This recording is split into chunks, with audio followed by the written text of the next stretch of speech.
not able to find what I'm looking for, as have happened to our guests in the past.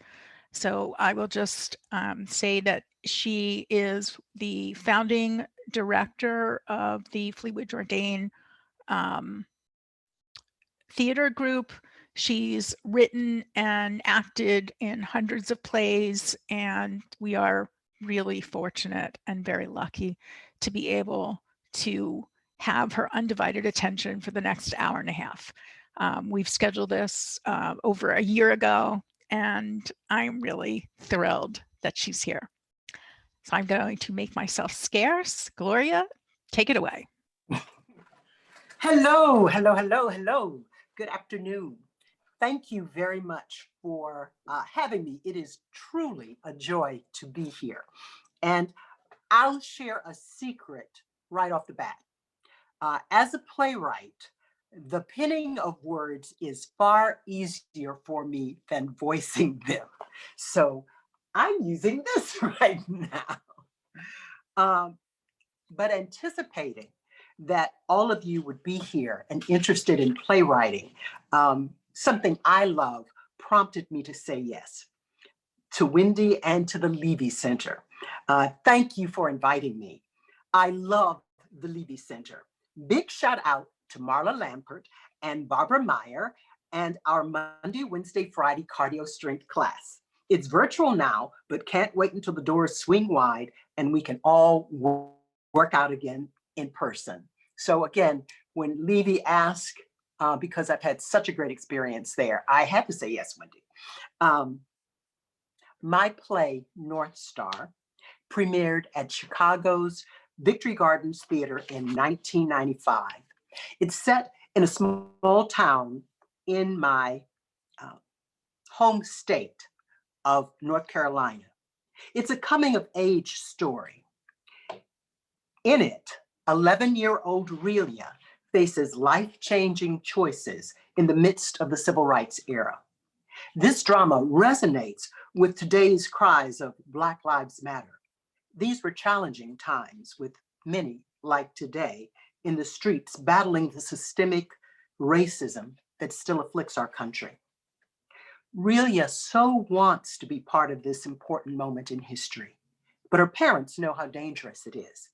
On a hot summer evening, in the tense week before the big demonstration, Aurelia stands outside with her father, a local civil rights leader. Under a vast night sky, they look up at the stars. Aurelia, you've been out here every night this week, Daddy. Got a lot to think about. About the sit-ins? Are you worried about the sit-ins? I'm not worried about the sit-ins. I can't wait to have my turn. Well, maybe a little worried. You worried about the sit-ins, Daddy? You know, the stars are a lot like people. Not what they seem at all. Giant balls of energy reduced in our minds to tiny pinpoints of light. All the same, yet all different, all sitting in one sky. I reckon we'll do all right. Just got to remember, we're in the company of stars. This afternoon, I truly feel like I'm in the company of stars.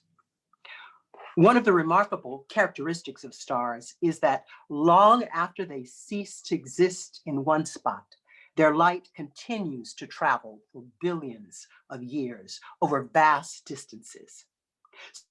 So even though we're not in the same place, I sense your light.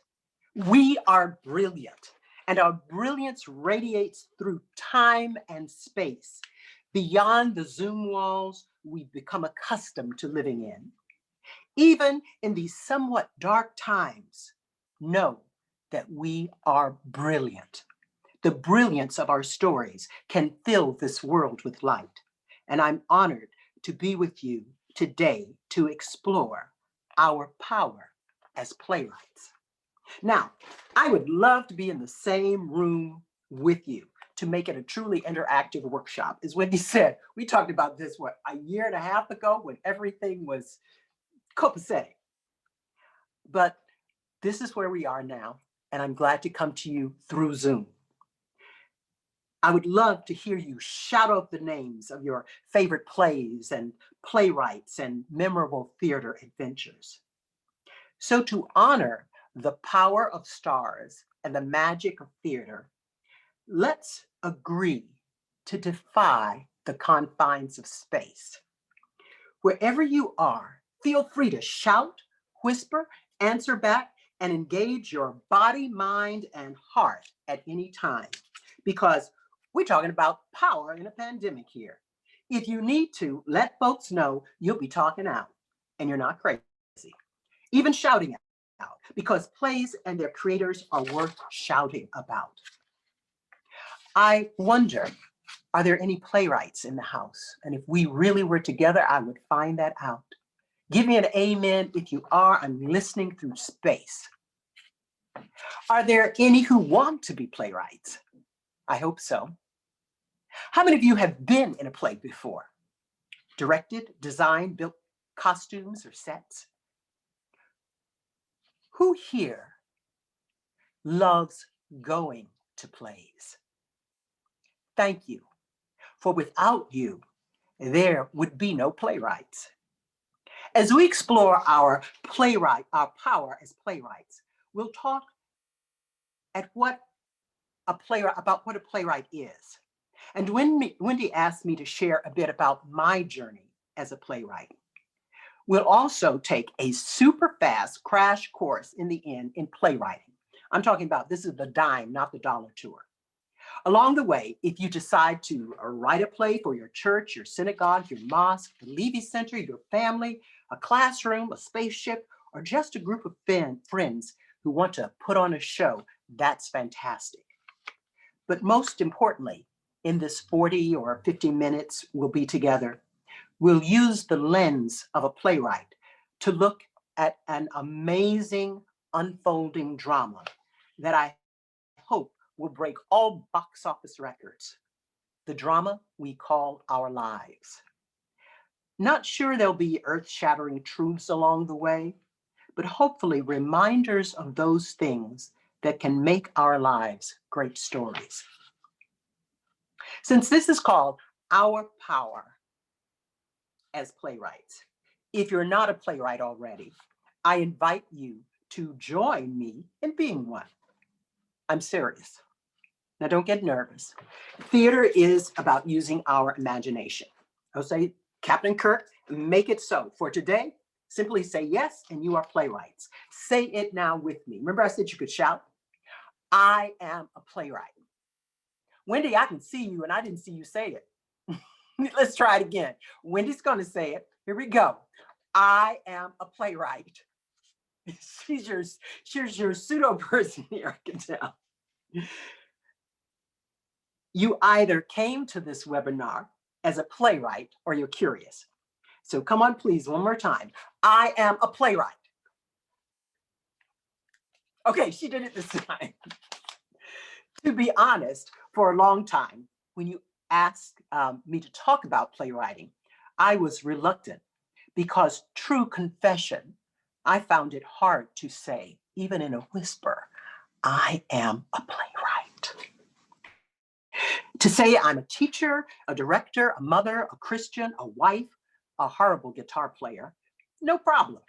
But to extend my hand and exclaim, hi, I'm a playwright, for so long seemed strange to say aloud. It took a while to claim the title, to claim the power inherent in playwriting. How many of you think power is important? Is good, bad, depends? How many think you need power, deserve power, wish you had power? I know there are times in the last months that we feel powerless. Do we wish for power over something or someone, or shared power to accomplish what? There's a lot of discussion about power now in this country. Who has it, how it's used. So what is power? Power, the ability to do something or to act in a particular way. Power, the ability to influence the behavior of others or the course of an event, to change. Power implies actions that change. So we think of our power, keep in mind action and change. So action and change when we think of power, and change can be scary. So it took me a while, as I said, to claim the power of being a playwright. Claim what I grew to discover was in the very definition of playwright. What is a playwright? What is being? What is the being we all just said we were? How does that word mean? First, how do we spell it? Playwriting is Playwriting. Playwriting. But what would the word playwright look like? First syllable is the word play. Great. Let's play ball with plays for a bit. Remember I mentioned feel free to shout? Well, now's the time. As I shout out and pantomime, tossing out the name of one of my favorite playwrights, plays, or even musicals, I want you to catch it and then toss it back to me as you shout out one of your favorite plays or playwrights. Now, take a breath and think. One of my favorite plays is A Raisin in the Sun, and one of my favorite lines from Lorraine Hansberry, and she's from Chicago, from that classic is, never be afraid to sit a while and think. Asagai says that. If you can't remember the name of the playwright or the play, shout out a line of dialogue, a character, a moment. Remember back to when we could sit in the magic of a theater space and let the words wash over us. We will sit in theaters again, but for now, lift up in thanks their names, their plays, the moments they gifted us. Say them loud and proud. Ready? And this is pantomime, so I'm going to pantomime it to you. Lorraine Hansberry. Hamilton. Okay, Wendy, I didn't see anything come back. Now I got it. Okay, August Wilson. Shakespeare. Great play, Ruined. Susan Laurie Parks. If you haven't seen her work, go. When it comes back. Paula Vogel, a wonderful playwright and teacher. Fantastic. I could play all day. Now, technically, play and playwright is a noun, but what were we just doing? We were playing.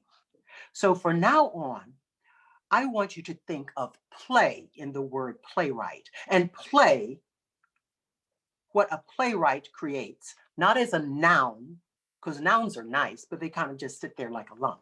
Let's think of play in playwright as a verb, as an action.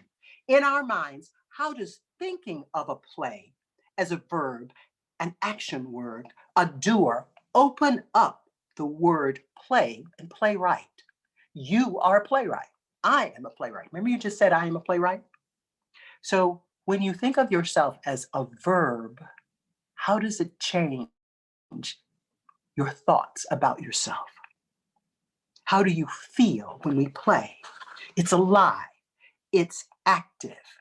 Actors act, action. That's why they're called actors. Their root word of actor is act. We're taking action. Great playwrights must put in motion a series of events or actions that an actor can play as a character.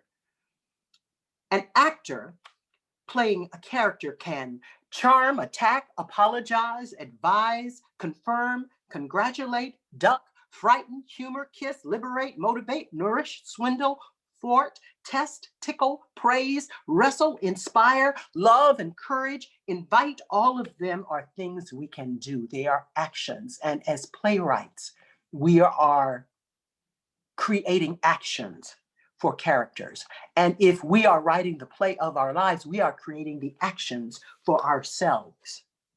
That's twice we've talked about action in regards to the profession we've just proclaimed. We were talking about power, ability to do or act, influence others or events, actions that change. So we get a double whammy of action when we're thinking about our power as playwrights. So since we are playwrights, let us think of ourselves at this point and from now on, not as a noun, a lump of humanity kind of sitting around. And I know we may have done a lot of sitting around in the last several months, maybe in front of Netflix. Mine was in front of the refrigerator too much, but not as a noun, but as a verb, a being at play. Not only are we a verb, but our job is to support the verbs, the actions of others. Now, playwright. Is it play, W-R-I-T-E, or W-R-I-G-H-T? Amazingly, I may have this up in classrooms from kindergarten to, not kindergarten, from middle school all the way up to universities and beyond. And they may have seen the word, and people go back and forth. Well, wait a minute, is it supposed to be right or right? What's it? Playwriting, etc. So playwright or playwright? It is W-R-I-G-H-T, because we are not writing a play. This is to make or create.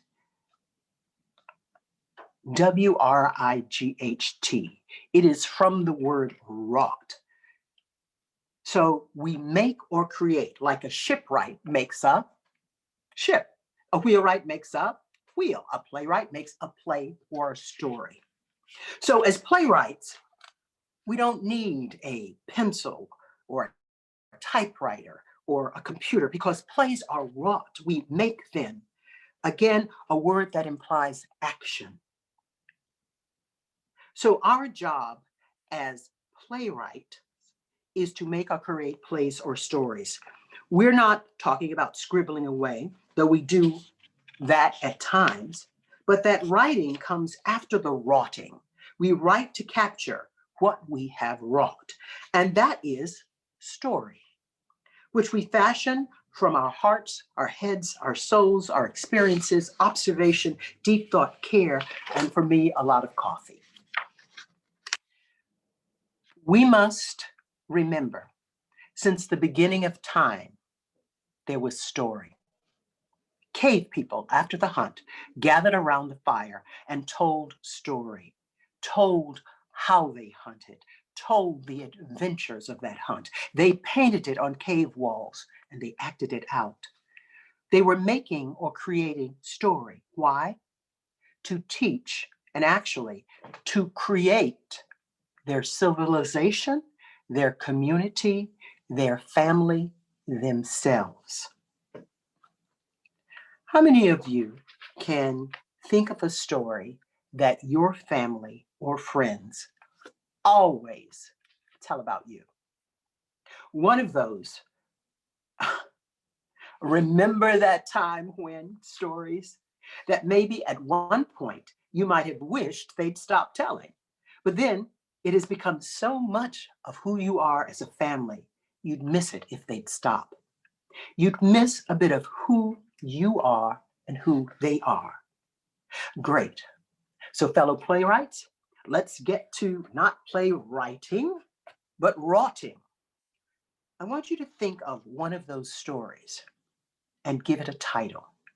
Think of who in that drama comes from either your life or you may embellish that character. Who might be telling this story? Now, decide on a line or two of dialogue. In other words, what the character says in your play. Now, for instance, mine is going to be crash. That girl took her facile behind, climbed up on my mahogany dining room table, and she, trying to look in the mirror, stood up right where the two leaves meet, got so tickled with herself and that costume she was wearing, she jumped for joy, and my table went crash to the floor. Thank God she wasn't hurt, because I wanted to kill her. That is actually a true story from my life. I stood on the dining room table and I had this wonderful costume on and I couldn't see it from the mirror. My mother was in another room. I stood on that table and I jumped and the table went, it was sat eight, six went straight down. That is a story I used to hate to hear. And now I know that's part of who we are. And I think fondly of that table. And I did put the table back together. So think now of one of your family dramas. Can be from yesterday, from when you were a kid, or any place in between. Who is a character in that important family story? What might they say that captures the moment? And since we are rotting, you can use your imagination to spice it up a little bit. I'm going to give you 30 seconds, okay? So think about it.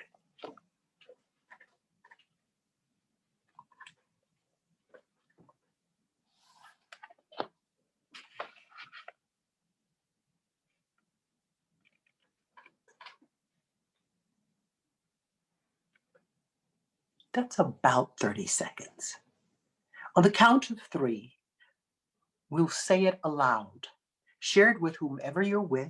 And if you're sitting by yourself, know that you're in good company and say it aloud. Send it this way via the stars. First, you're going to say the title and then a bit of dialogue. 1, 2, 3. Title. Dialogue.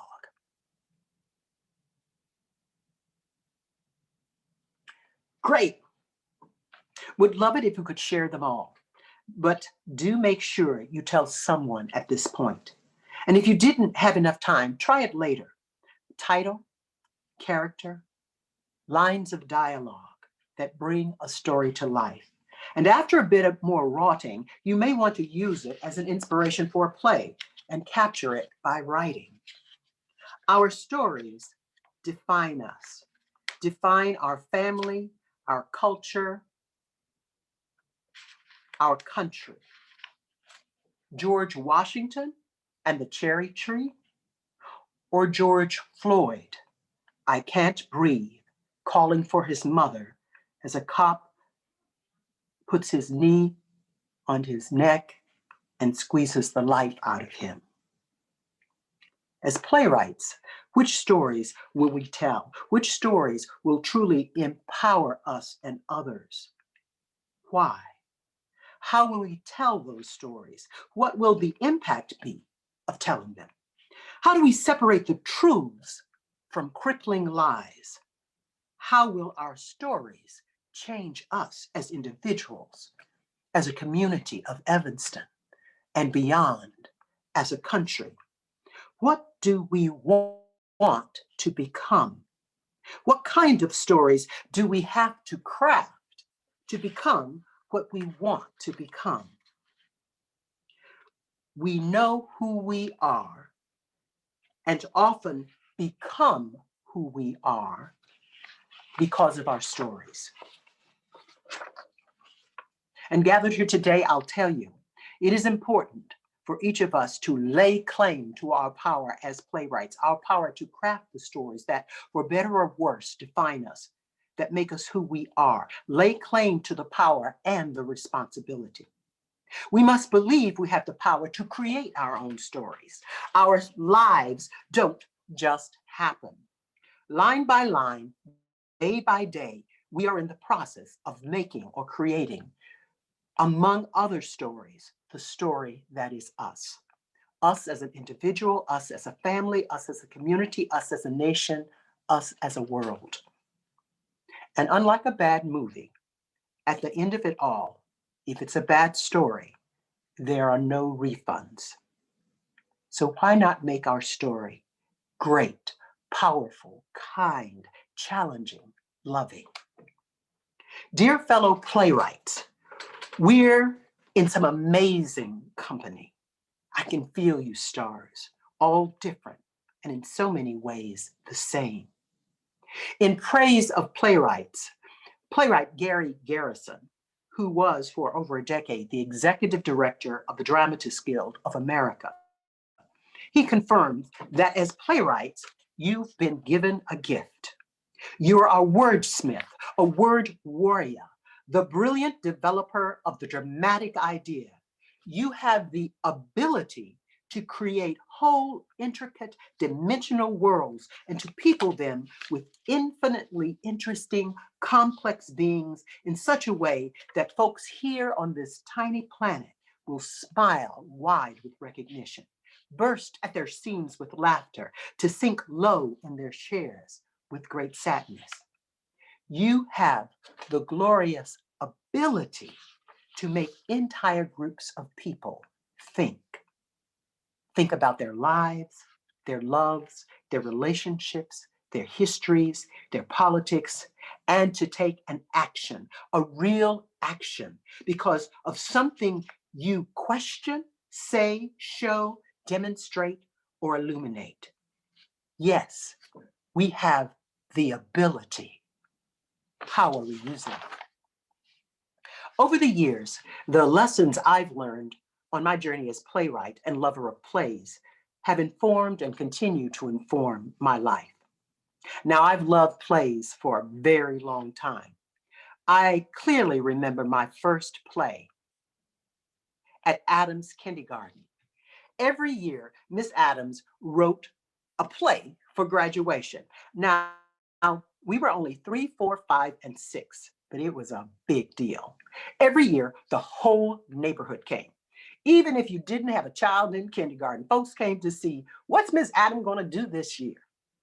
Every year at kindergarten graduation time, Miss Adams built this wooden stage outside, and we had great costumes.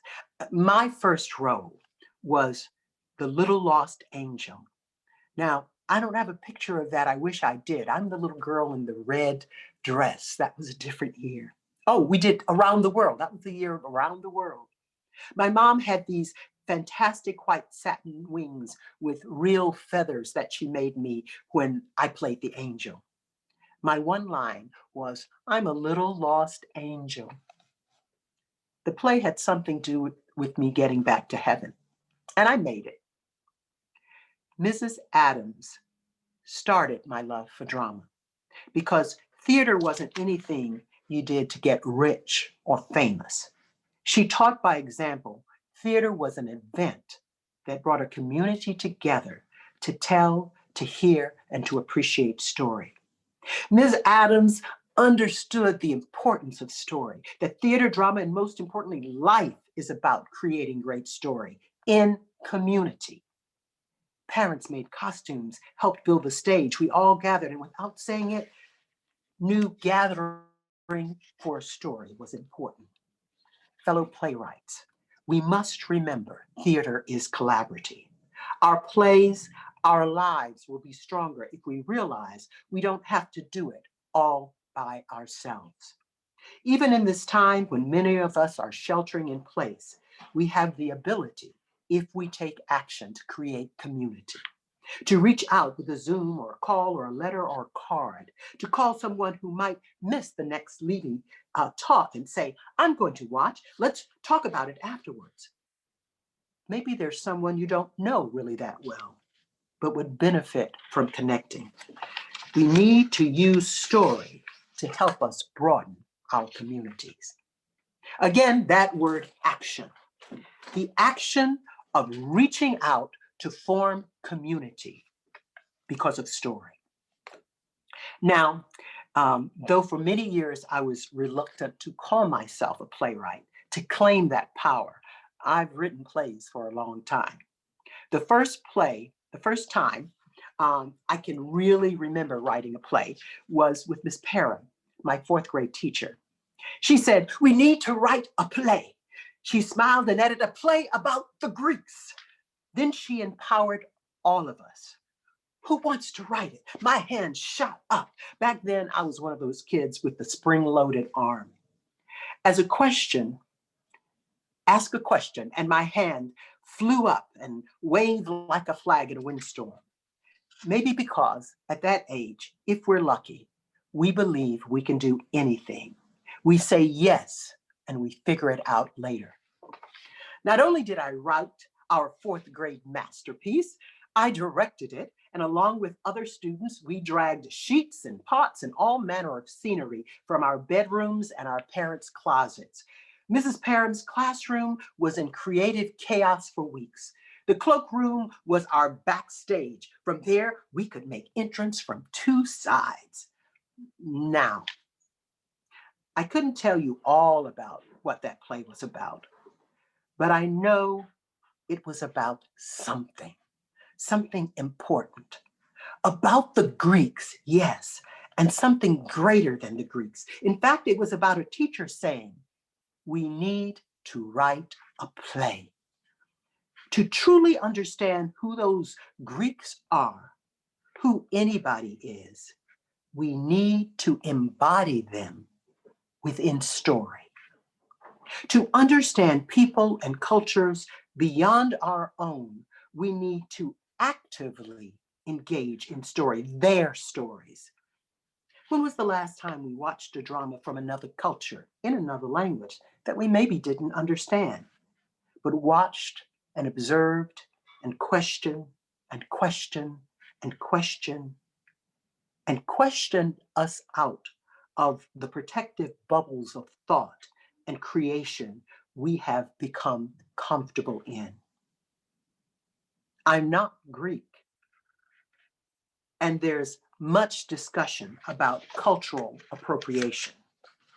But I feel we must find some middle ground that allows us to explore and creatively broaden our borders.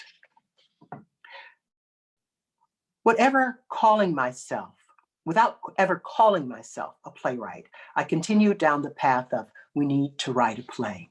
As a freshman at Henderson High School, the speech teacher decided to direct 2 one-acts. You can tell about the period I'm in with the hair.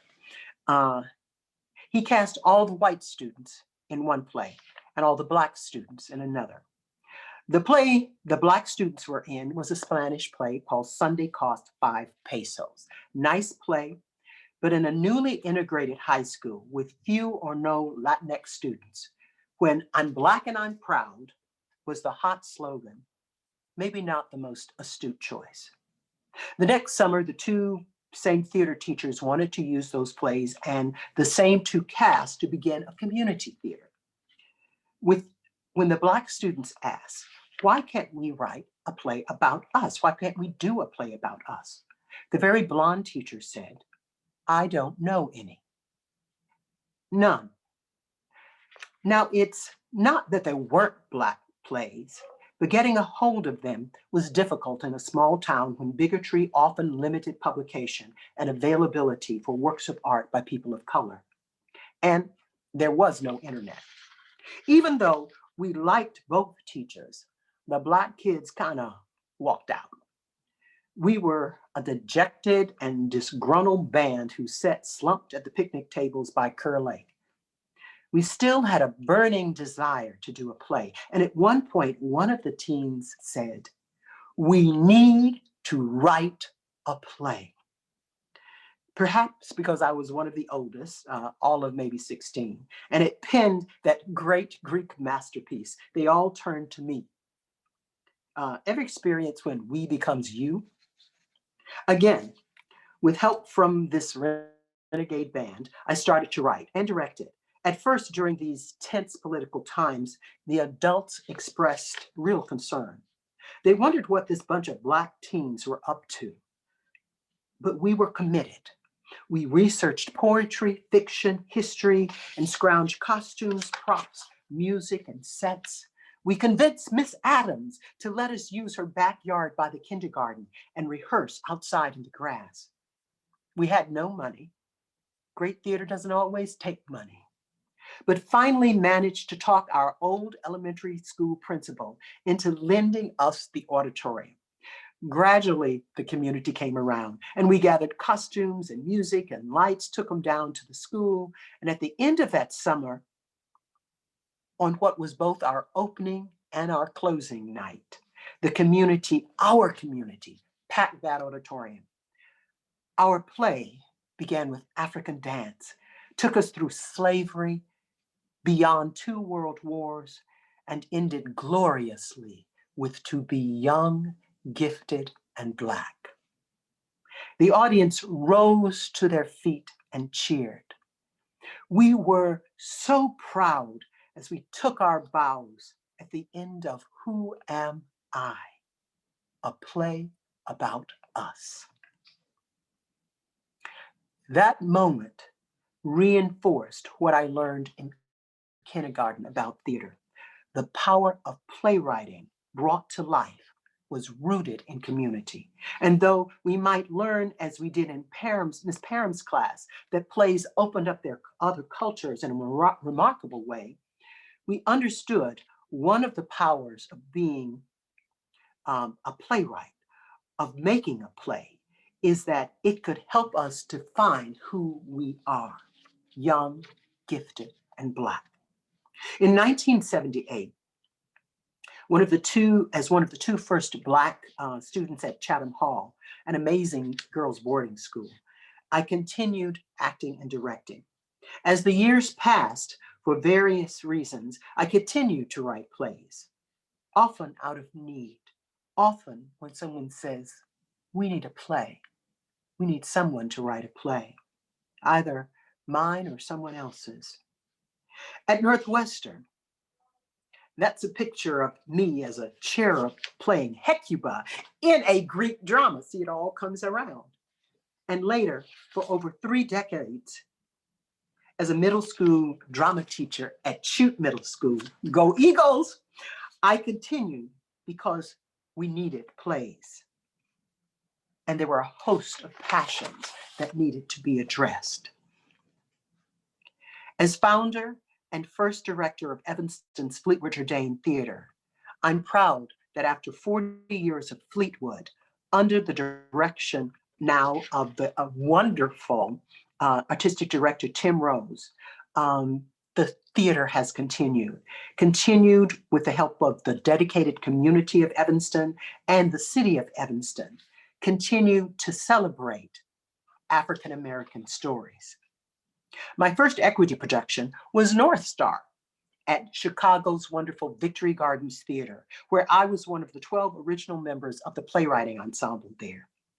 Victory Gardens received the Regional Tony Award for its nationally recognized groundbreaking work in new play development. As an ensemble, all 12 of us went to New York to celebrate with artistic director Dennis Sacek and Sandy Shinner as they accepted the Tony on behalf of the theater. Even then, as I wrote another play and another play and another play, I struggled at times to say, I am a playwright. Fellow playwrights, you may not know it, I didn't, but there is a need for your stories. I used to write them and put them in a drawer. If it wasn't for dear Chuck Smith, a Chicago theater icon, many of mine would probably still be there. And I would have missed the earnest conversations during talkbacks that confirm audience members saying, I understand the world differently because of this play, because of this story. I am a playwright. Say it one more time. She did. It makes me happy. I hear you. And even if you never get to the Tony Awards or never even get to the writing, know that the wroughting, the making, the creating, and then sharing the story is important. Now, writing a play and getting it on stage is a very exciting, frustrating, rewarding, pride-filled, humbling experience. Sounds like life, doesn't it? But every play I've written has been worth it. Every one teaches me more about me or you or the world, and hopefully more about writing plays. I find that often, without even realizing it, I embark on a new play because I don't understand something. For me, being a playwright has become the process of writing myself into new knowing. new understanding. And as playwrights, let us recognize that that is a powerful gift, to go searching for understanding through writing. Whether it be the drama Quark and studying how the quantum world mirrors our day-to-day life, and that's me at Fermilab with my own physicist as we did research. That was an amazing experience working on Quark. Or writing Shoes, a drama inspired by the bombing of the 16th Street Baptist Church in Birmingham, in which 4 girls were murdered in the 1960s. I've learned in all of these situations. Graced with an Illinois Playwriting Fellowship, I got to go sit in the home with Mrs. Robertson, the mother of Carol, one of the girls who was so tragically killed. And we laughed and we cried, and I learned about how one survives such a horrible tragedy. I became a stronger person and a stronger mother after that. Sweetwater Taste. Sweetwater Taste, a Southern comedy. All hell and a little bit of heaven break loose when a prominent Black undertaker who is Southern and a former civil rights leader approaches his wealthy white cousin and demands to be buried in the family cemetery. Think Thomas Jefferson and Sally Hemings in the Obama era. Do you know that the Jefferson family won't allow the Hemings to be buried at Monticello even today? All of that research and finding out about that situation fed into creating the comedy Sweetwater Taste, which just actually had a reading, may still be online, at Nashville Shakespeare Festival several weeks ago. Every produced play of mine has also helped me understand from more about the very process that is fragile of joining other artists to take a new play from page to stage. When I started North Star, I had no idea I was going to write a play. One summer day, I dropped my daughter off at a nursery school at about 9 o'clock and was headed home to tackle laundry and a long list of chores. Starbucks didn't exist then, but I stopped at the local coffee shop for a quick cup of coffee, and as I sat with mug in hand, I wandered back in my mind to my home state of North Carolina, and I heard in my head, we had big skies, huge skies, with millions and millions of stars. Brilliant stars in black night skies that made you look up and wonder, demanded you see them, made you accountable for taking up space under their brightness. Oh, to turn out city lights and to see those stars again. I scrambled in my backpack for a bit of paper. Time passed, and before I knew it, it was 4 o'clock and time to pick up my daughter. There on the table was a scribble stack of scraps of paper, napkins and placemats, which held the seeds of North Star. And what I just read actually is still in the play. While sitting there, words and phrases rushed in, and I was thrust back into the 1960s, the heart of the civil rights movement. At one point in my mind, I saw a lovely 2-story clapboard house beside a stately funeral parlor, and a father named Manson and a mother named Kate, who both loved their 11-year-old daughter, Aurelia. It's late on one warm summer night, and Manson stands close, watching a star-filled sky with his daughter. The star he teaches her to see is the same North Star that led slaves out of bondage. And though Aurelia faces prejudice, hate, terrifying injustices, and great physical danger, she is surrounded by the security, the wisdom, and the love of her father, mother, and community. Look around. If you can't see community where you are right now, close your eyes and imagine it, because we are here. As an adult, Aurelia remembers there's a whole universe of light inside us. We just have to find it. Yes, dear playwrights, there is a whole universe of light that burns in all of us, and we cannot deny its light. But how does a fire start? Any scouts here? How do you start a fire? The old-fashioned way, 2 sticks, rub them together, right? Then poof, that spark comes from friction. I believe a play, in the mind of a playwright, develops in a similar way. Some friction deep inside, some friction you may not be able to articulate when you start, rubs away inside. At first, nothing, then suddenly, while sipping your coffee, spark. Now you'll feel, you'll either finish your cup of coffee and start the day's errands, or you'll honor it, that feeling, blowing gently till it burns and burns and burns ever brightly. And even though you know scientifically the fire, the heat, the light comes from friction, the flame can seem to appear like magic. Oh, great playwrights, pay attention. In the business of both plays and life, we can miss that moment, rush past that spark, or tragedy or tragedies, let it go out. Playwriting involves going deeper and exploring the source of that friction.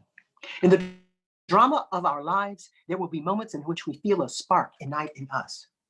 How many of you have felt that spark? And there will be others. When you do, stop, pay attention. The laundry must eventually be done. Pay attention. In the process of developing new plays, in developing the drama we call our lives, we not only have to find the light, but notice it, nurture it, remember it, and keep it from going out. And if you keep a journal, I ask, because as you create the original drama, the original spark of an idea, it's critical to remember that magic in later times when sparks tend to glow less and less. Whether your experience is like mine with Miranda and Brother Wynn, which was written and produced in less than a year, or more like the 10-year odyssey of creating shoes. Like life, getting a new play up on stage is complex, is quite a journey. That spark, that fire, that friction can hurt, burn, like a conflict in a play. The journey involves a lot of change. After workshops, readings, rehearsals, and helping getting input from a variety of sources, you might discover you feel like Aurelia, lost. She found the North Star once, but after getting spun around, she wondered if she'd ever find it again. As her father suggested, you've got to own it. Regardless of how long the process takes, you've got to remember the source of that initial spark. You've got to figure it out. Why is this spark why was it so important? Why is it so important that it stopped me in my tracks and demanded, write it, live it, do it? You've got to ask yourself, is that initial spark still as important as what I've discovered during the writing of the play, during the living of life? These questions can be crucial. Just as the grown-up Aurelia returned home in her memory to learn how to address a burning injustice in her adult life, when you are lost, return to that spark, that light, the light that got it all started. Let that spark, whatever it is, be your guiding North Star in the process of making or creating your life story. Our spark might be tucked away in powerful moments in our past, or from something that just happened a moment ago. In my play Living Green, Dempsey, an affluent Black teen who goes to an almost all-white private school, had lost touch with his roots. A brilliant student, he now feels disconnected and is flunking out. His dad, who grew up on the west side of Chicago, takes him to the Million Man March. The Man March, 1995, like the March on Washington, only more people and all men, Black men. Now, I do have a question. Why do students know all about the March on Washington, but many don't know about the Million Man March, which was larger and equally significant? Dempsey, who gets to go, describes it as incredible, start to finish. Guys walking around saying, "Hey, brother, hey, Black man," all the speeches and stuff. Ben Chavis, Cornel West, Jesse Jackson, Miss Rosa Parks, live. Whole thing was like a walking history book. So I climbed way up on this pole to get a better look. And dag, north, south, east, west, in every direction, singing and praying and drumming, Black men helping each other, being together. And as far as I could see, a sea of black.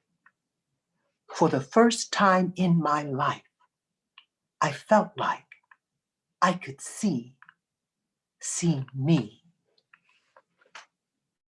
Dempsey had to climb up on a pole in another place to get a better view of who he was in the context of his unique community. In that sea of black, Dempsey came to better understand his story. I see me. I see me. We all want to see me. Just think about it. A friend takes out a snapshot on their phone. You wonder if you're in the picture. We want to know, is my hair all right? Were my eyes closed? Do I look fat? Seeing me is cathartic. If it's not the Black me or the woman me or the mother me or the selfish, happy or sad me, it's some kind of me. One question as playwrights is, what will entice the audience to climb up on a pole and shout, "I see me"? As 21st century playwrights, find some pole, climb up and look around at an ever diversifying landscape. See if you can say, "I see me" in that diversity. And if you can't, look harder. In this very divisive period in our country, we must seek out the me that's reflected in others who may be different from us. Brilliant stars before me, I'm sure you've discovered you will come in contact with many stories on earth. Be ready to receive them. As powerful playwrights in a changing world, we must listen. Listen as stories, giving them a chance. And some of these stories will merge with ours to make even richer stories. Don't be afraid to add to your story. You are part of this country's story, and this country is part of your story, regardless of your experience here. Claim it. You have a right to it. And in the universe of human beings, shine uniquely. In a sky full of stars, don't forget the story you came with. Know your story. Remember your story. Tell your story. Be proud of whatever the best part of your story is, because whatever it is, it got you this far. Honor your story. When 11-year-old Aurelia is lost during a raging storm, alone, cold, wet, afraid, shivering, and doubling over and doubting herself, she reaches into the sky, toward the sky. She searches for the North Star, but can't see it in the starless sky. Remember, there are still stars shining, even if it's dark. We just can't see them. Yes, we do get lost. Sometimes we lose our stories. Finally, she remembers her father's wisdom, closed her eyes, and finds it here in her heart. Know that even when there are storms and we can't see the stars, they are still there. Now, as hard as it is, we must understand, just like life, the mounting of a new play is a process. We are a process. Some elements, hopefully, will never change. But at the same time, let's talk about change. On the surface, it may seem obvious to a playwright that a play in development is going to change. But I'm talking about understanding deep in your heart that many of those golden words, those moving moments that come to you and sent you chuckling or crying over your laptop will change. That skirt won't always look the same on you. Dealing with change is a lesson I keep having to relearn. I joke about a speech in North Star, big old honker of a monologue, half-page rhapsody on how dark the skies are at night out in the country. I loved it. If I do say so myself, the language was beautiful. Wonderful in a novel, but all I knew was that it stopped the action cold. I held on to that speech all the way up through first previews, fearing the audience would miss the essence of what I meant. Now, it's different in film. In a theater, though collaborative, everyone respects and honors the fact that the play emerges from the playwright and not a syllable can be changed without permission. So I had to make the call. Finally, the second night of previews, I got brave and replaced that long speech with 2 words: country dark. Country dark, out of the mouth of a talented actress. Because of her, with an appreciative laugh, the audience got it every night. Remember, like life, it's a process. Change will happen. Hang on to your North Star. That first scene I wrote in the original coffee house, that scrap of paper, it's in North Star. Remember what sparked it all, but don't be afraid of change. When we're talking our power, about our power as playwrights, productively taking on change is a superpower. Embrace it and move forward.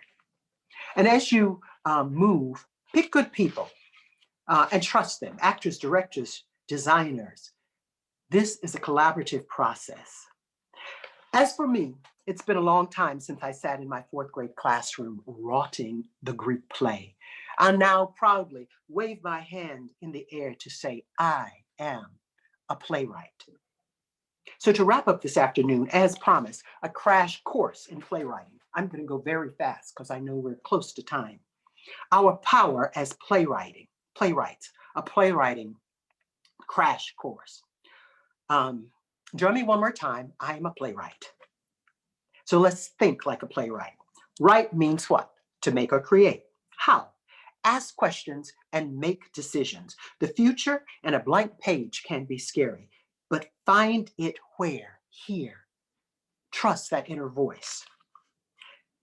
Dramatic structure. A great play needs great structure. Dramatic structure, characters, setting, plot, and theme. On characters, they're all different kinds with all different perspectives, age, genders, occupation. Remember, characters are the driving force in your story. We are the driving force in our drama. We must accept responsibility for the life we've been given. We are the main character in our life, but seek out other characters who can help tell a powerful story. Then be a powerful character in the story of others. Don't be afraid of diverse, challenging characters that are not like you. They will stretch you. Character, objectives, what a character wants, really important to know. Why a character wants it, motivation. They drive a story. Knowing what we want and why we want it can drive our lives in all kinds of direction. Setting, time, place. Choose a place where you can thrive in the playwright of your life, in the play of your life. And if you can't pick the place, remember, as now, our attitude can transform our surroundings. Plot is. Plot is action that moves the story forward. What happens in your story? Plot is action, not just any kind of action. It's dramatic action, action that gets us from one place to the next. Actors act, as we say. We must be actors in our life. And conflict.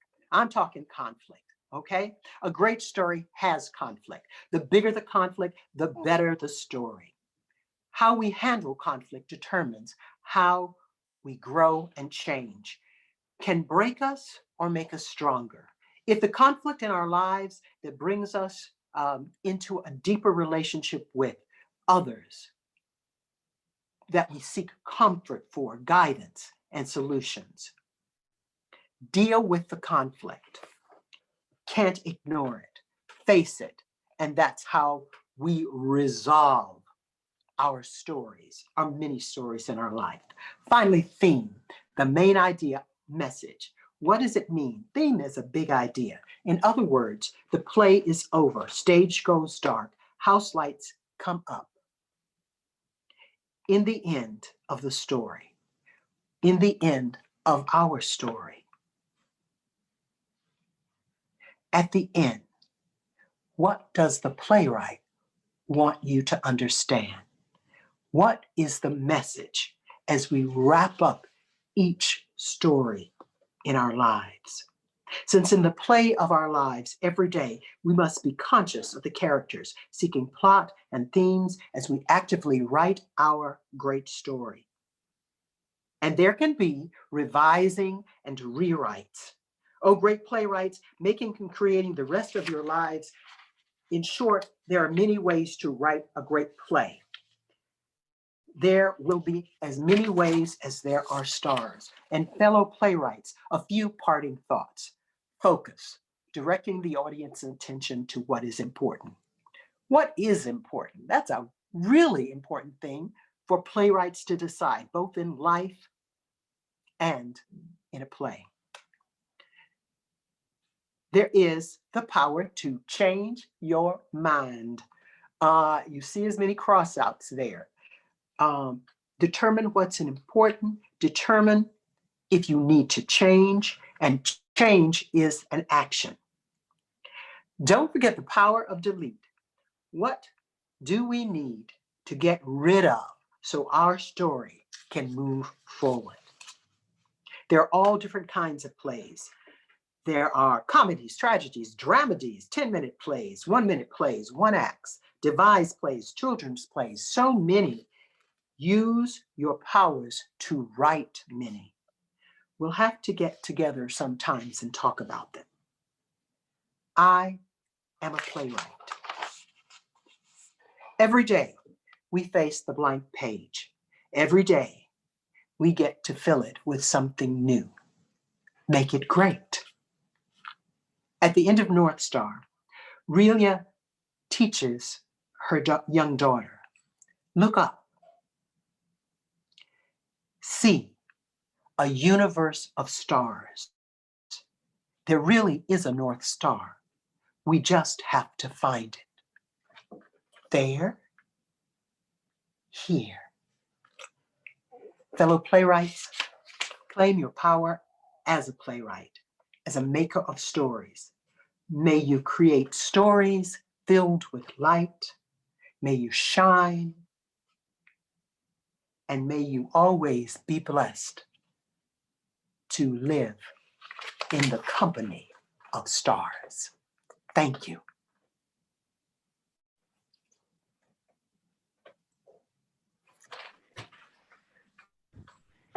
That was lovely. Thank you. Thank you. Let me. I'm going to stop screen share. Okay. And let's see. Show self view. Okay, great. We have lots of comments and questions. So one of the things we were speaking, how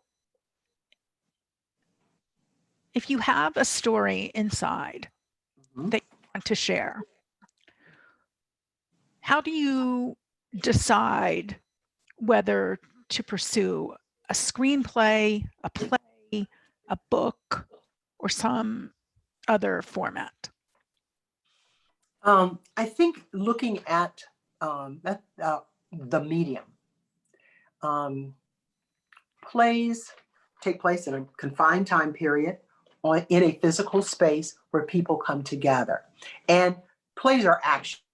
Action, you have to, in a drama, you have to have action that moves the story forward. And dialogue is very important in plays. Not that they should be talking, the dialogue should be a type of action that's trying to accomplish an objective. Um, but think about a movie. A movie is relying, instead of that dialogue, is relying on images. So you're telling stories in images versus actors on stage engaging with audiences. So it's a different kind of medium. And some can cross medium. I just finished writing, I'm working on a piece at for DePaul University. They're young playwrights, playworks that will go up when when all of this is over. But finished writing it and was very excited about starting it and wrote it as a novel. It's called Tall Enough. It's about roller coasters. I love roller coasters, and also about science. And so if you know Great America, they have a physics day every year. And so I was interested in exciting young people, 6th, 7th, and 8th graders, about the physics, science, and so wrote the play, and I wrote the play first, and then adapted the novel. In writing the novel is 200 and some 215 pages long, which is long for a middle grade novel. The play is 100 pages with all of that airspace because a play is set up differently. And so I found as I wrote the play, as I wrote the novel was relying on description and taking us there through the descriptions that we made about the places, whereas the play is dialogue, and there's a luxurious writing, I think, when you talk about novels. So I think you look really carefully at the medium and see what does the medium demand. And there's some mixture now with when you're seeing video on, when we see now, because we're living in the Zoom world, when we see plays on Zoom, we're seeing some kind of melding. I wouldn't say a new medium, but a meeting of the minds. But there's still very, very different types of experiences. Do you want to be in a room when the lights go out and there are people around you?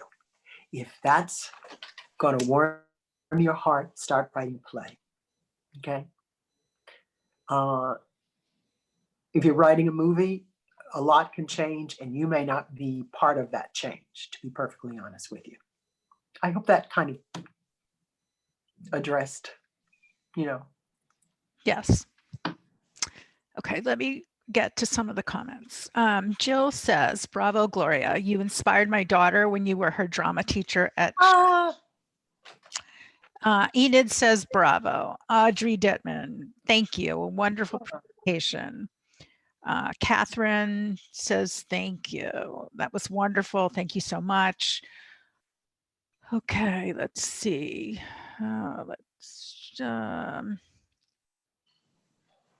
Francine asks, are we still following the North Star? So the North Star is always there. at least for the next 1,000 years or so. I think just like Aurelia was in the storm, she had learned she could see it when the night sky was there, and there were no clouds, but then when it got stormy, she lost it. And her father had told her it's inside. And I think that's where we need to reignite the North Star. As we look at it, it's funny, no, not funny, but interesting, challenging, and a little bit maybe heartbreaking, thinking about North Star.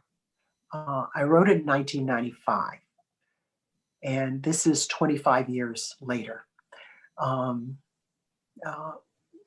In February, just before the pandemic, Eastern Michigan University did it.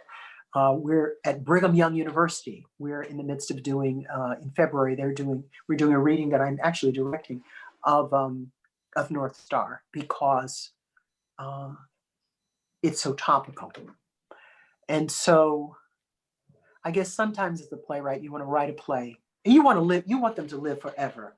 But to be honest with you, some of them you kind of hope would be kind of an historic relic. The very fact that we're having some of the same discussions. There's a scene in North Star where, and this was written, as I said, in 1995, where the father is talking about getting ready to go on to the demonstration, and the feeling of a weight on his chest and having to get it off. And one of the lines is, "I can't breathe. I can't breathe." And when we did it at ETHS in 2014, Evanston Township High School, it was going up in January, February, and in December 2014 was when there were huge demonstrations on Michigan Avenue, and stores were being closed, and because of what had happened in Ferguson. And we even worked in the scene, no lines changed, but that whole hands up in a moment from a play from 1995. So I think we have to believe that there is a North Star. I think that we have to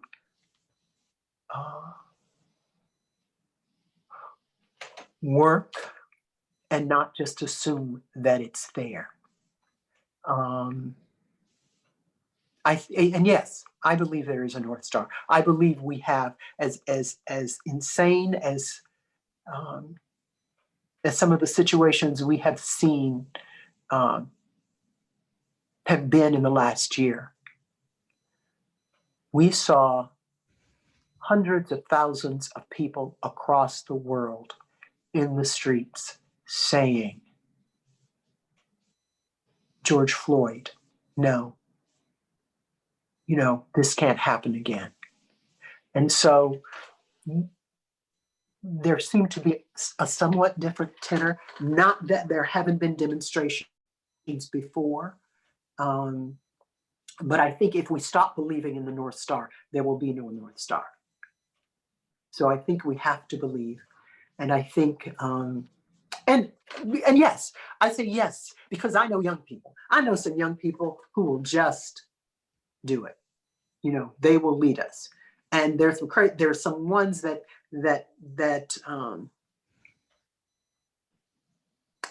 don't see clearly, but there's so many that are amazing. So yes, I don't think we've lost the North Star. And if you think you have, go looking for it. And if you think you don't see it, go ask somebody to help you find it. Because if we just give up on it, we are too great to give up on it. Okay. Penelope asks, could you give a shout out to August Wilson? I was blown away by 7 guitars. I also remember with gratitude Once Upon an Island performed at the Noise Street Theater. Your sister Karen and I worked as volunteers for the AC. Other. Okay, was that a shout out for August Wilson? I love August Wilson. We have phenomenal August Wilson. Ron O.J. Parson can direct the heck out of an August Wilson play. If you haven't seen him direct one, I'm giving a shout out to August Wilson, but I also want to give a shout out to Lorraine Hansberry, who is a Chicago playwright and forever in the canon was A Raisin in the Sun. And it seemed to slip away. And props to August Wilson. He is amazing. It is an amazing body of work. But at times, I think people say, oh, we did August Wilson, so we've done the Black play. We've done the Black experience. We have, and at one point we were, until they brought the New York production back, literally it fell off, A Raisin in the Sun fell off of many reading lists. So one playwright doesn't necessarily tell the entire experience, but he does a phenomenal job of telling a significant portion of it. So shout outs, props to August Wilson, and all the other African-American playwrights who are lifting up stories, many stories. Sandra mentions for colored girls who've considered suicide when the rainbow is not enough. The rainbow is enough. Yes. Arthur Miller. These were the shout outs for the plays. Thank you. I'm hearing them. Thank you. Stella. Okay, let's see.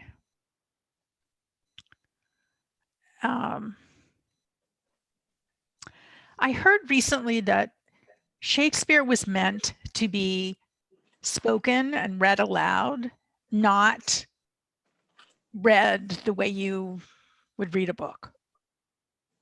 Do you have any? I agree. I agree 100%. Shakespeare, when he wrote for a stage, and he wrote for a very specific kind of stage. He built a stage. They built a stage, and there are different replicas in Virginia and different places across the country. Well, actually, Chicago Shakespeare has one of the stages. But to be honest with you, I think all plays need to be read aloud, even if you're sitting in your living room or your bathroom or your kitchen or wherever you sit and read. If you're reading a play, read it aloud. If you want to do plays, there's a wonderful site, Plays at Home.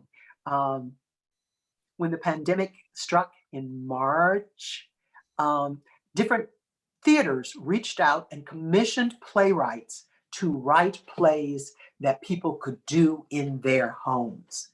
We need to, it's kind of like thinking back to when I was growing up in Henderson, that whole idea of, yes, plays can be on stages and that, but we can do plays in our houses. We can use plays in theaters for ourselves. We can enjoy them. We can lift them from the page. And this Plays at Home site has 10-minute plays that are doable at home from all over the country. Places like Long Wharf Theater, the Kennedy Center commissioned mine. It's called, what is it called? The Fire, it'll come to me in just a second. But Plays at Home.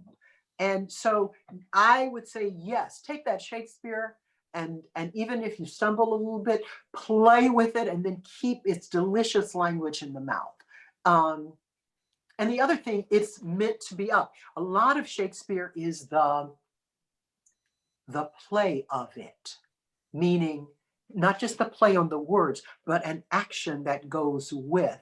You don't get the humor just vocally. So yes, you heard right that, yes, read in a book if you're being forced to sit there quietly in some classroom, or you can rebel and just start reading aloud. Just go right ahead, read it aloud. And I guess I'm excited now because the very last play I wrote, which I finished in February and sent off, was inspired by Romeo and Juliet. And it is a play, it's called Statues or Till It Be Morrow. And it's a play. I was thinking, you know how Romeo and Juliet is so juicy and wonderful. And what's amazing now is that at one point, as African Americans or people of color,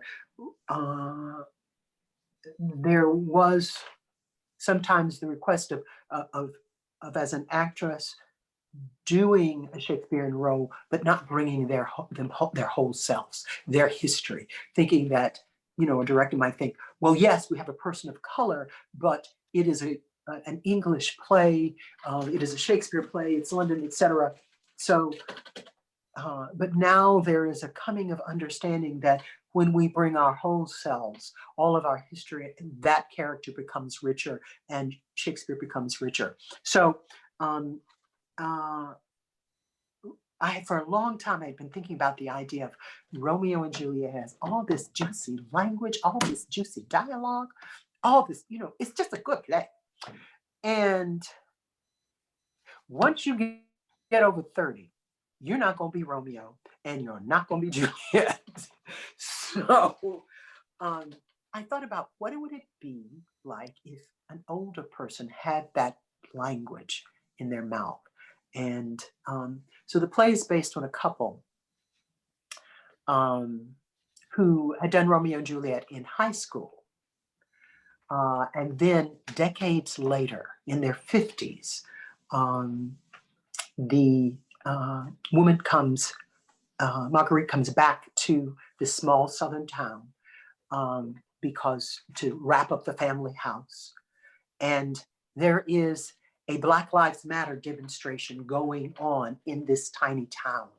And the debate of whether to take the statue of Robert E. Lee, the Confederate statue, down.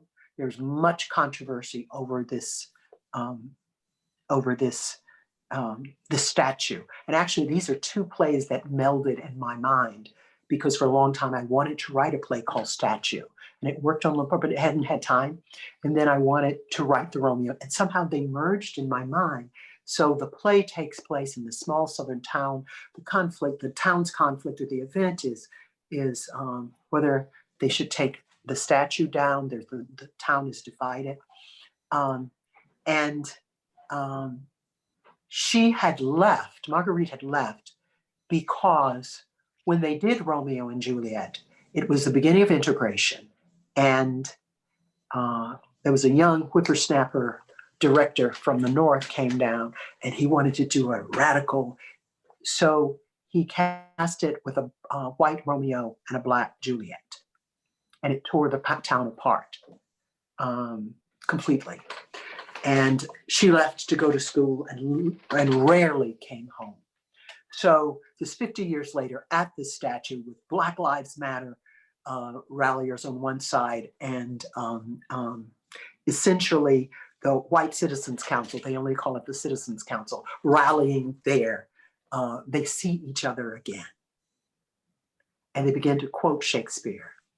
And they play a game called BS, which is bad Shakespeare. So they improvise Shakespeare, and they've done this when they were young, and so that relationship kicks up. So I'm saying, yes, I'm excited about hearing that you're excited about Shakespeare. Please read it aloud. Yes. Will we get to see your new play in Evanston? I'm sorry? Will we get to see your new play in Evanston? Will it be produced here? You know something? I am, well, it's, you know, you send plays out and if someone wants to produce it, actually several pieces have been done. Tim is great. The last piece that I had done here was a shot hashtag love stories inspired by Black Lives Matter that Tim Rose commissioned for 3 playwrights. And actually that's online now at Horizon Theater Company. They have, Chuck Smith directed it for American Blues Theater in August. And so there was a Zoom performance of it. And there's now running the play that Tim really, he asked that powerful question. We talked about questions for playwrights. He said, We were in the midst of Black Lives Matter. It was the next, yeah. And he threw in, think of it in terms of love, a love story. And that's, pivoted everything, headwise. So it's a grandmother who comes into a politician's office and is demanding her due so that her son is safe. She has I won't give away the scheme, but she has a very good scheme she wants him to be a part of. Not scheme, but idea. So on Zoom, Sweetwater Taste, which was in Atlanta last summer, not this pandemic summer, the last summer, was just read at Nashville Shakes last month, and I think they're going to put it back online. So we can see things in Zoom. DePaul will be doing Tall Enough in an upcoming season, which is about the roller coasters. And I'm writing a play now for Bay Area Children's Theater and the Rose Theater. It's a combined commission that is Giraffes Can't Dance, and it takes place in the Savannah. A lot of my work is, and I talked mostly about, I have big people theater and little people theater. But from walking out of Northwestern with the grace of Ann Thurman inspired me just to be a creative drama teacher at the awesome Chute Middle School. I loved writing for young people, and I love writing for young people. So that play is coming up. I'm writing a play for for Tempe, Arizona, called The Hula Hoop Queen. Oprah read it. If you ever have a chance, she does a lovely reading of the book, The Hula Hoop Queen. So I have been writing young people's plays for young people, adapting books, and also we'll go down to my first time out, going out in January. I'm directing My Wonderful Birthday Suit, which Chicago Children's Theater commissioned, which is about a wonderful birthday suit for 3, 4, 5, 7, 8-year-olds. So I'll be going down to direct that. So yes, there are Zoom. Let's see. The play that you just finished, you said that you sent that out. Where do you send it to? Okay, I sent it to. It is Friars Theater. It's a Shakespearean theater, and in Virginia. Big deal. The whole town revolves around it, and it's been on the news because it's one of the first theaters that performed, that came, actually had performed with socially distancing, kind of like what Goodman did with Fannie Lou Hamer, social distancing, etc. With some virtual filming, but also some people in the seats, and also some performances outside. They have a competition called Contemporary Shakespeare, and they've been running it for 4 years. So they are interested in plays that are in conversation with Shakespearean plays. And they will announce every year, they announce 4 plays. And this year, one of them was Romeo and Juliet. So it fit it sparked that, it was something that I wanted to do. So, I don't necessarily drive down and say, we're going to see Gloria's play, because hundreds of people are sent in plays, because there's the $25,000 commission. It's a competition. It's a competition. But what I found is, for writers out there, to have, nobody will make us write. That's the one thing. No one, well, that's occasionally there are commissions that you just have to say, oh, I got to finish this. But I mean, literally, no one will make us write. And that was not the play that I wrote. That was out of passion and wanting to write it. And literally, it was I had never written a play that fast. I wrote that play. I've never written a full-length play, 110 pages in 2 months. But I hunkered down. Well, we're all kind of hunkered down, but I was even hunkered down more. And my daughter, who is also called Aurelia, is a phenomenal dramaturg. So, you know, I was able to write things and she would critique. So I didn't feel like I was, you know, isolated as I was doing it, but wrote it in 2 months because of their deadline. And believe it or not, North Star was written because Chuck Smith, who is a wonderful director, one of the associate directors at the Goodman Theater, had a contest called the Theater Award Playwriting Contest, and would have African-American playwrights. And then I think there was a $2,000 prize. And particularly when I wrote it, the money was phenomenally wonderful when you're a young playwright. But more importantly, it gave a deadline. It said, at this time every year, I am going to finish a play. And so I realized I had not written an adult play, even though some of my adult plays were being done. Me sitting down and revised. Mercy Raisin just got a Canadian prize. So they were being done or read, but I hadn't written anything for big people, brand new. And there was the swirl of what was happening with Black Lives Matter. And again, I was writing myself into new knowing and understanding. I had a big debate going on for quite some time concerning the statues.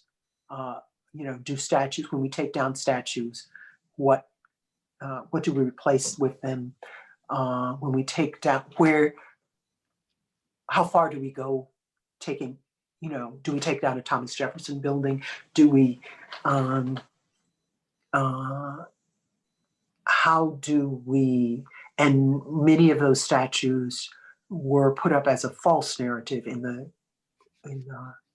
you know, like in the 1914, 1920, you know, like the turn of the century, not during the Civil War, as in a way, a terrorist act. But at the same time, when we take down some of them, there was a debate in my mind. Will we forget what was there and what it meant and why it meant that, you know? And if we take them down, what do we put? Do we just leave a space? Do we put something that says, this is what was there and this is why we took it down? So that was when I was saying I write myself into new knowing. That was the explosion that happened with that play. Of saying, I got to figure out this for myself. How? And it's interesting. You'll have to read the play to find out how I resolved. Okay. Let's see. So Ken has a question.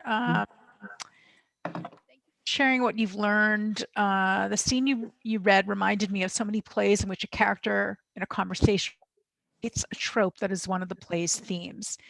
In that, say that again. Say, I missed what you said. The first scene you read reminded me of so many plays in which a character in a conversation relates a trope that is one of the play's themes. Mm-hmm. In that case, did you start with the vivid, thought-provoking metaphor of people as stars and looked for where how to place it? Or did the scene come first and you developed the metaphor in the process of writing the scene? Literally, the scene came first. That was the scene that I read, and there was another scene, but because of time, I didn't read it. That was the scene that I was talking about in the coffee shop.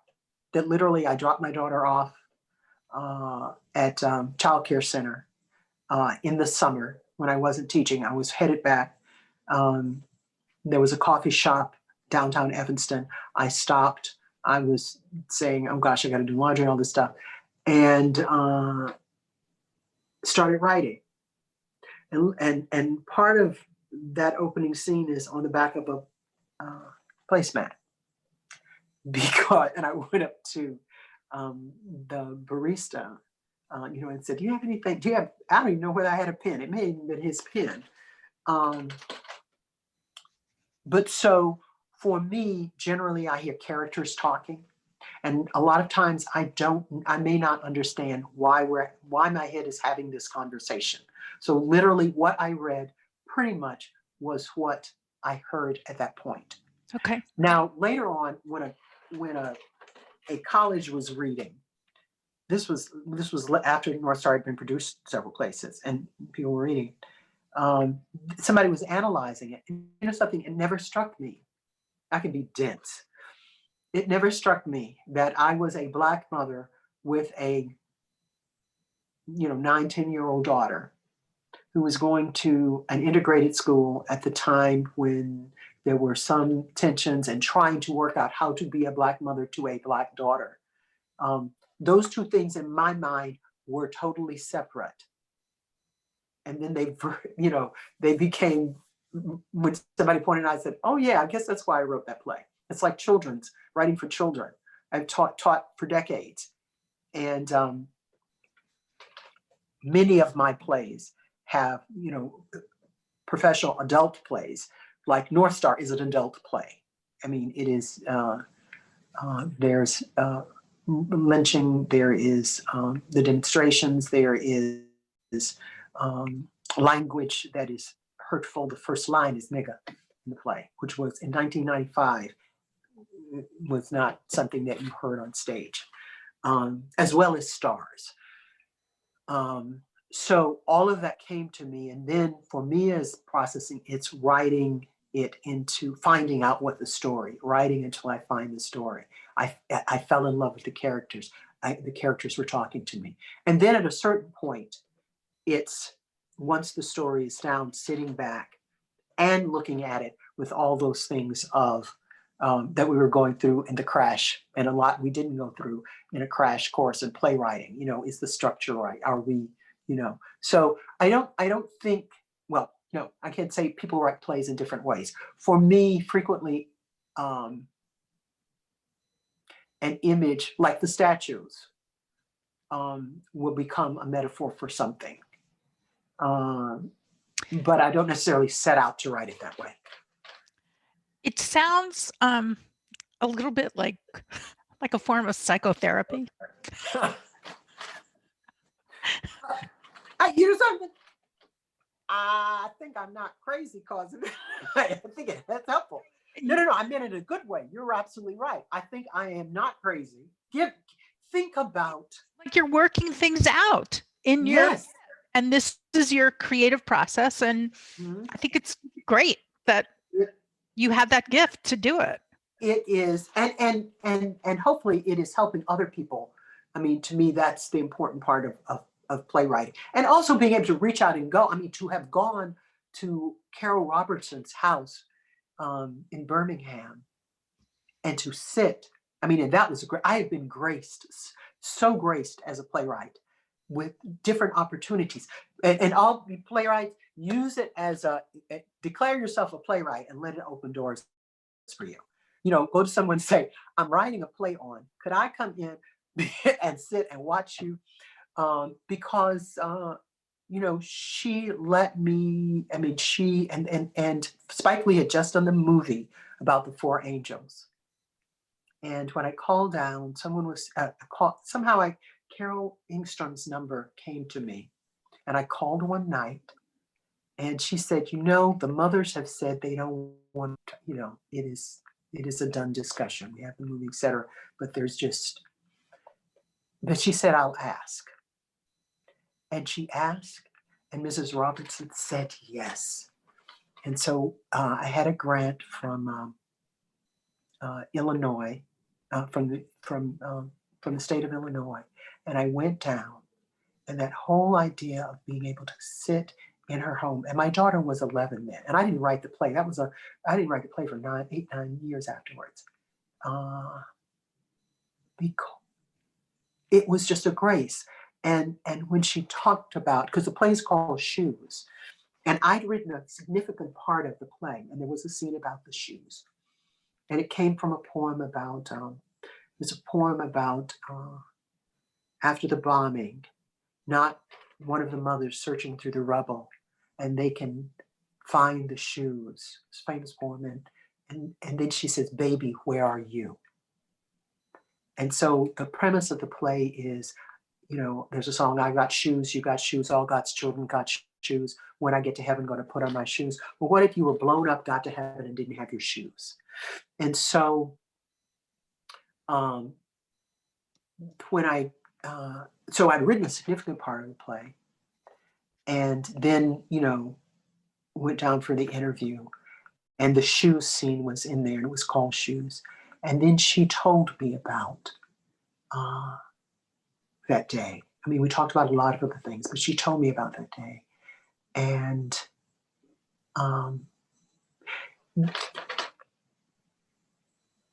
she told me about, and the premise is that they were teenagers having, and this was going to be the child's first pair of pumps. When you first get your little heel and and in the South, that was a big deal. I mean, a major big deal when you got to wear stockings. And that was the day she was murdered, was the day that she was wearing her first pair of pumps, because it was a big celebration at church, and she was involved in it. And so her mother talked about, and I had not read this, about the father going to try to find the shoes, at the morgue it was just, but at the same time, talking with her and knowing how you can get up from that kind of tragedy and keep going. She was a librarian. And as my daughter came, and she was young. And so we were all trying to talk, both of us were trying to talk her into reading Heidi. She never read Heidi. I know people read Heidi now, but I used to love that book. Okay.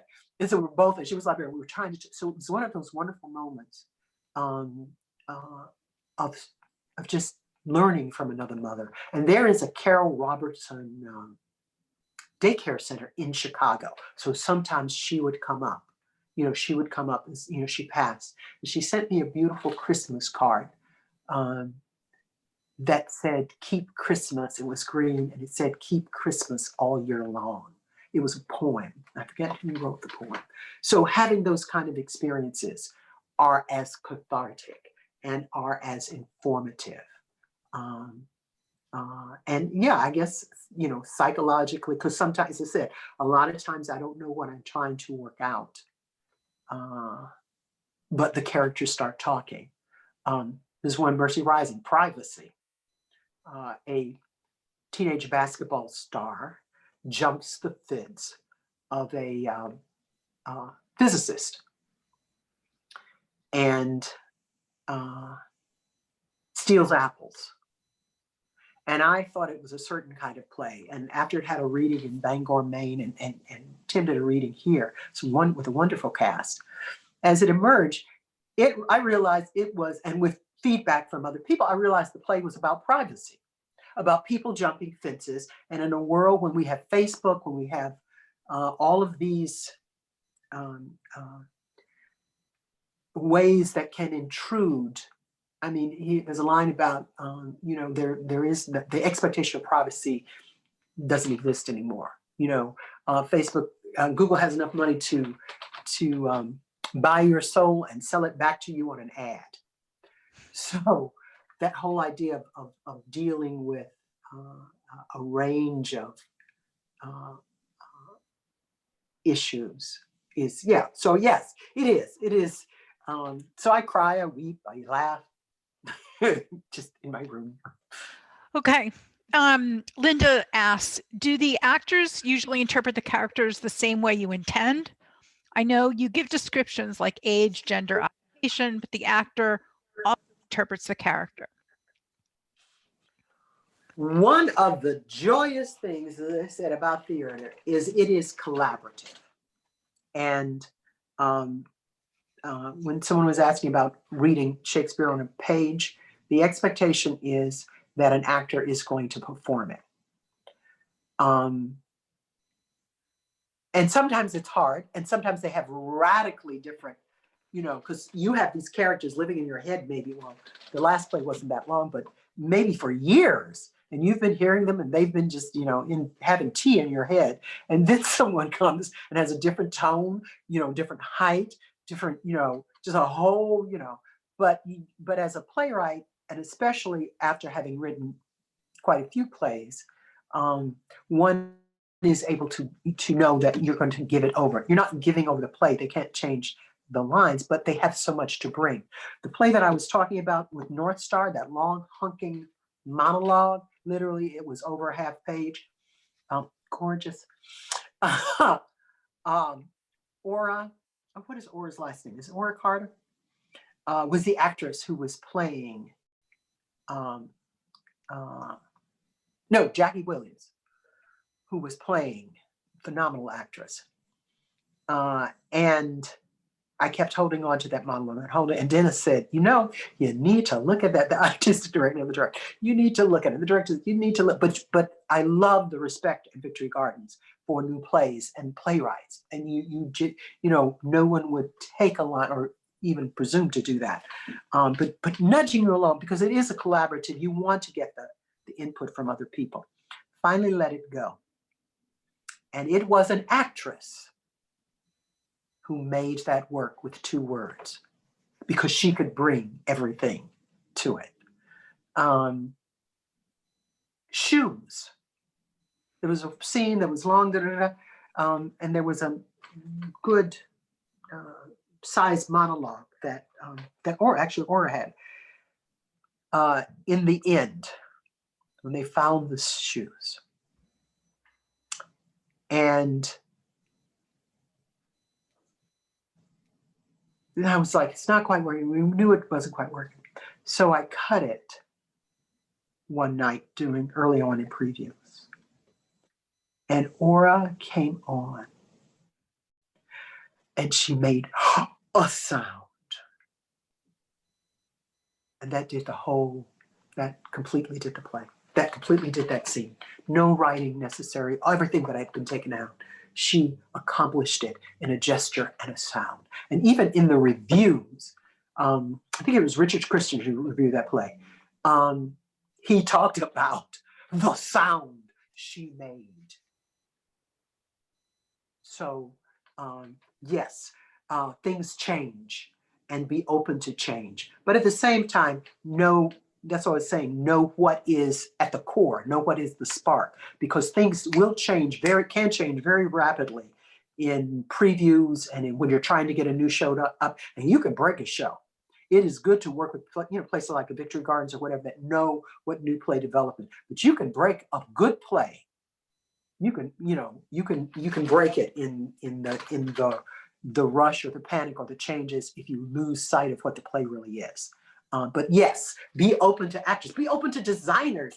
A designer can do something on a wall that you take a whole, you don't need to talk all about, because plays are action. So, a designer might do something. So leave room for the collaboration is very important. At least I found. Okay. We're going to wrap things up. It's almost 3:00. Thank you so much for your generous time. Let me just leave one comment. Audrey said, "You made me realize I am a walking story. Yes. All my experiences have culminated to what I am, what I express to my world today." I love that. Will you send that to me? Thank you, Audrey. Thank you, everybody who has come and shown, and I wish I could see you, but thank you. Thank you. Please tell your stories. I have 75 people who are hanging word. Thank you, Abidor Evanston, for your generous corporate support. Thank you, Levy Senior Center Foundation. I will edit